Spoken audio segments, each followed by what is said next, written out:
Kalau ngebahas tentang kesehatan dan keselamatan kerja, apakah kamu sering merasa khawatir dengan keselamatanmu saat bekerja? Kamu mungkin pernah mendengar cerita dari saudara, teman, atau bahkan berita kecelakaan kerja yang memakan korban hingga meninggal. Seperti berita tentang kecelakaan kerja pada seorang karyawan saat melakukan perjalanan dinas yang menyebabkan disabilitas sehingga ia tidak bisa bekerja lagi. Atau kecelakaan kerja di pabrik bata ringan yang menimpa seorang supir truk hingga meninggal akibat tertimpa bak truk saat bongkar muat pasir silika. Dari cerita-cerita kecelakaan kerja tersebut membuat kita penasaran, apakah ada jaminan kesehatan dan keselamatan bagi pekerja? Nah, untuk itu, kamu perlu menyimak penjelasan video berikut ini. Dalam dunia usaha, keselamatan kerja merupakan kebutuhan mendasar bagi para pekerja. Sederhananya, keselamatan kerja dapat diartikan sebagai perlindungan terhadap pekerja atau buruh, agar selamat dari bahaya yang dapat ditimbulkan oleh alat kerja atau bahan yang dikerjakan. Upaya keselamatan kerja dimaksudkan untuk memberikan jaminan keselamatan dengan cara pencegahan kecelakaan dan penyakit akibat kerja, pengendalian bahaya di tempat kerja, promosi kesehatan, serta pengobatan dan rehabilitasi. Negara juga mengatur jaminan kesehatan dan keselamatan pekerja dalam Pasal 99 Ayat 1 Undang-Undang Ketenagakerjaan yang mengatur bahwa setiap pekerja atau buruh dan keluarganya berhak untuk memperoleh jaminan sosial tenaga kerja. Upaya perlindungan, pemeliharaan, dan peningkatan kesejahteraan terhadap tenaga kerja diwujudkan dalam suatu program, yaitu Jaminan Sosial Tenaga Kerja, atau disingkat dengan JAMSOSTEK, atau yang saat ini lebih dikenal dengan sebutan BPJS Ketenagakerjaan. BPJS Ketenagakerjaan, itu apa sih? BPJS Ketenagakerjaan adalah badan hukum publik yang ditugaskan negara untuk memberikan perlindungan jaminan sosial ketenagakerjaan bagi pekerja Indonesia dari resiko pekerjaan seperti kecelakaan kerja, hari tua, pensiun, dan kematian. Program pertama dari BPJS Ketenagakerjaan adalah Jaminan Kecelakaan Kerja. Jaminan kecelakaan kerja adalah perlindungan terhadap resiko kecelakaan kerja yang meliputi perlindungan dari rumah menuju tempat kerja dan sebaliknya, serta di tempat kerja, termasuk perjalanan dinas dan penyakit akibat kerja.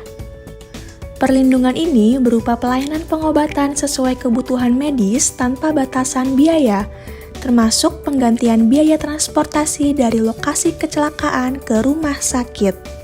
Selain itu, terdapat juga santunan sementara tidak mampu bekerja, santunan cacat, santunan meninggal dunia dengan nilai 48 juta terlapor.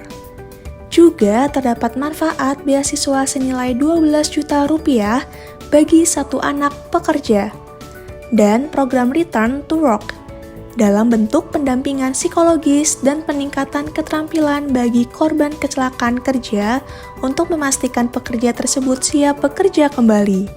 Program kedua adalah Jaminan Hari Tua, yang merupakan perlindungan terhadap resiko hari tua dan persiapan menghadapi masa pensiun dalam bentuk tabungan yang dicairkan secara sekaligus berupa akumulasi iuran ditambah dengan hasil pengembangan.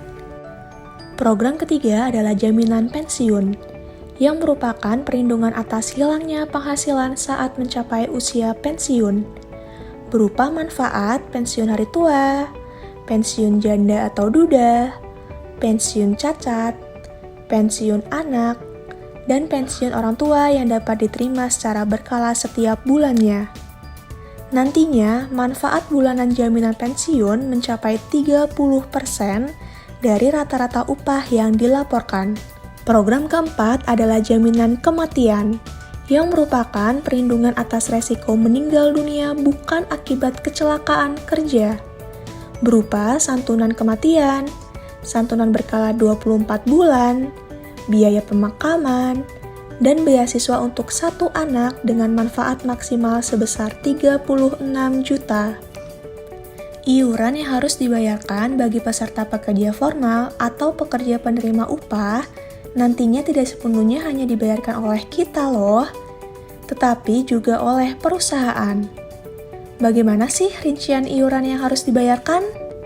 Pertama, untuk jaminan kecelakaan kerja, yaitu sebanyak 0,24 hingga 1,74%, tergantung dari besarnya resiko kerja yang terjadi dari upah yang dilaporkan dan dibayarkan oleh perusahaan. Kedua, untuk jaminan hari tua, yaitu sebanyak 2% dari upah yang dilaporkan dan dibayarkan pekerja. Lalu, 3,7% dari upah yang dilaporkan dan dibayarkan perusahaan. Ketiga, untuk jaminan pensiun, yaitu sebanyak 1% dari upah yang dilaporkan dan dibayarkan peserta. Lalu, 2% dari upah yang dilaporkan dan dibayarkan perusahaan. Terakhir, untuk jaminan kematian, yaitu sebanyak 0,3% dari upah yang dilaporkan dan dibayarkan perusahaan. Lalu, bagaimana cara mendaftarkan BPJS Ketenagakerjaan? Para pekerja atau perusahaan dapat mendaftarkan diri atau karyawannya melalui kantor cabang BPJS Ketenagakerjaan terdekat, maupun melalui website resmi BPJS Ketenagakerjaan, aplikasi BPJS TKU, ataupun agen perisai lainnya. Opsi lain, kamu bisa meminta bantuan HRD atau atasan di tempat kamu bekerja loh, untuk mendaftarkan kamu menjadi peserta BPJS Ketenagakerjaan secara kolektif bersama rekan kerjamu lainnya. Selanjutnya, bagaimana cara klaim manfaat program BPJS Ketenagakerjaan? Untuk klaim BPJS Ketenagakerjaan, kamu bisa melakukannya melalui kantor cabang BPJS Ketenagakerjaan. Selain itu, juga dapat melalui e-klaim pada website resmi BPJS Ketenagakerjaan, aplikasi BPJS TKU, ataupun Service Point Office atau disingkat dengan SPO yang sudah bekerja sama dengan BPJS Ketenagakerjaan. Mudah dan sangat berguna bukan untuk keselamatan kerjamu?